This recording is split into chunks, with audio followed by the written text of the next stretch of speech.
Hello there, it's Sev here from Three Counties Motorhomes and welcome to the video guide for the Sargent EC50 control panel. In this video we're going to learn how to use this control panel and also the power supply unit that it comes with, which is the EC155 in this particular instance, but you may have a slightly different model Sargent power supply unit. So let's get to it. So first things first, the EC155 power supply unit basically holds everything you're going to need for the electrical side of things. So it has your habitation 12 volt fuses down here, and it has your RCD and MCB mains electrical trip switches right here. They are all labelled as well typically. The battery charger is also fitted into this unit, and it has an on-off switch right here. When the charger is turned on and it's receiving mains electrical power, it will illuminate this switch, as you can see right there. Now this is in communication with the control panel itself, which is the EC50 panel we can see right here. If I try and get in a comfortable position again. Right, here we go. So what we then have is the ability to turn the power on here. So if I press that, you can see the LED next to the power button illuminates. We also see this button illuminate, and we also temporarily had a display there on the LED segmented display. Now these two buttons are for selecting and viewing the battery levels. So we have here the leisure battery, and here is the vehicle battery, distinguished by the L and the V with inside the battery symbols.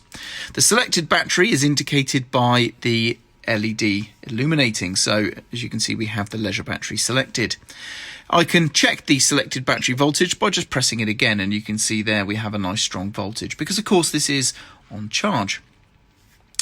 We can switch batteries by pressing the required battery. So here we have now switched to the vehicle battery. You can see the voltage is indicated there, and it is now showing it is the selected battery, as you can see.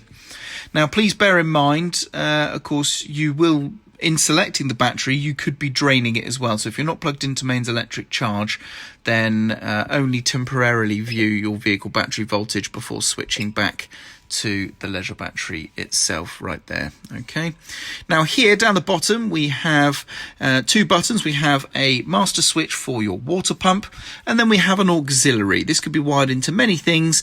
It has a lighting indicator on it, and funnily enough, in this particular vehicle this does in fact operate the lights. This could operate other things in your vehicle's particular installation.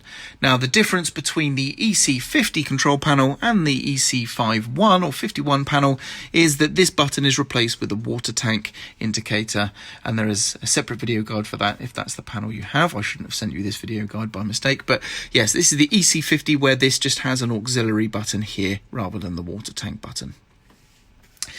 Now, with regards to the battery voltages and the display here, these LEDs, when the battery voltage gets low, I believe it's about 9 volts or 10 volts or something like that. When the voltage gets to that point, this LED will turn red and it will alert you with an audible beep, and then after a minute it will actually shut the power off to the control panel to protect the energy or levels in the batteries and protect it. So if you hear that beep, or if you come in one day and you find your power is off, there's a good chance this has shut itself down to preserve your battery power. On the vehicle battery side of things, it works exactly the same way, but the voltage threshold is higher. It's going to be 10.9 volts. As soon as it drops below 11 volts, that's when this will kick in with a red light to show that the power is too low and that it's going to shut off within a minute to protect the battery. And that is pretty much it for the Sargent EC50 control panel, and in this particular instance the EC155 Sargent power supply unit. Like I say, you may have a slightly different power supply unit alongside it, but those typically are the two that are married together. I'm Sev. Thank you very much for watching this video.